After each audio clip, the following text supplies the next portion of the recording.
Teniendo en cuenta esos métodos, lo que hay que analizar es, o la incógnita que hay que encontrar, es la corriente 2. Vamos a nombrar que la corriente que pasa por esta resistencia es la corriente 2. De tal manera que podemos decir que el voltaje AB va a ser igual a la corriente 2 por la resistencia 5, siguiendo la ley de Ohm. ¿Cómo conocer esa corriente? Como no tenemos datos, solamente vamos a dar la explicación. En base a esto, o dependiendo del método que sigamos, lo que debemos de analizar, o la forma más práctica de analizar este problema, es con el método de nodos. Vamos a decir que aquí tenemos el nodo A y aquí ya tenemos el nodo B. Igualmente, aquí tenemos el nodo C. Originalmente esto es simplemente un lazo, pero se toma como nodo para hacer el análisis más rápido.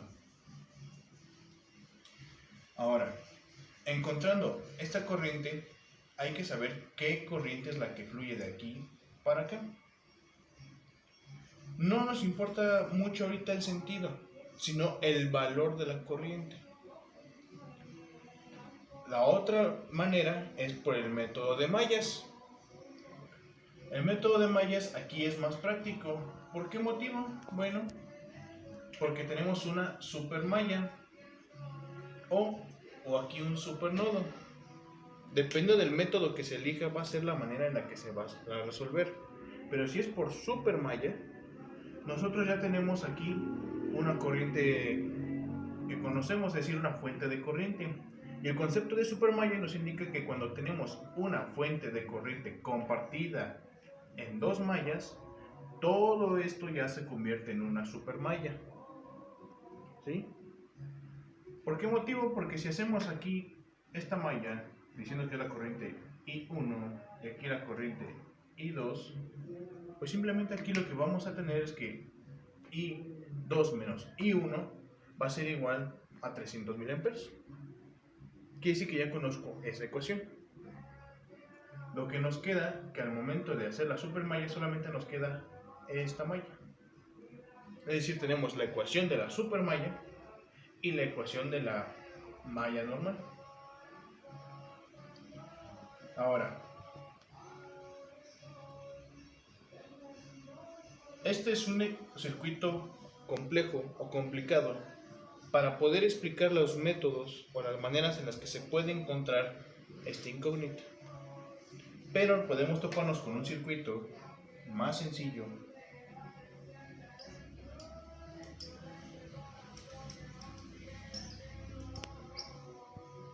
como este, y mi salida sea estas terminales, pues simplemente se hace el análisis más simple porque tenemos aquí una sola fuente y tenemos dos mallas. Aquí pues tenemos el voltaje de estos y aquí es un divisor de voltaje. No hay de qué espantarse.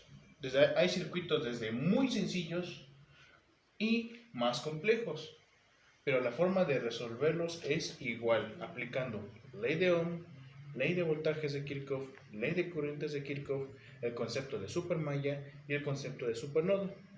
Y el de superposición ayuda cuando tenemos más de una fuente en una red, porque el método de superposición nos indica que yo apago las otras fuentes y calculo esta corriente. Luego enciendo la otra fuente y apago las demás y calculo la variable que yo quiero. En este caso calcularíamos la corriente I2. De igual manera, apago estas y dejo encendida la otra. Hasta aquí no debe de haber problemas porque ya en base a cada uno de ustedes deberán de acomodarse a uno de los métodos, pero lo que debemos encontrar aquí es esta variable para saber el voltaje de salida, que es el voltaje Thevenin.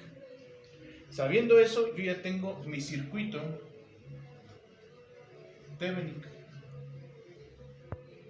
que consiste en una fuente, que esta fuente va a ser el voltaje de AB y la resistencia Thevenin, que es la resistencia equivalente de todo el circuito.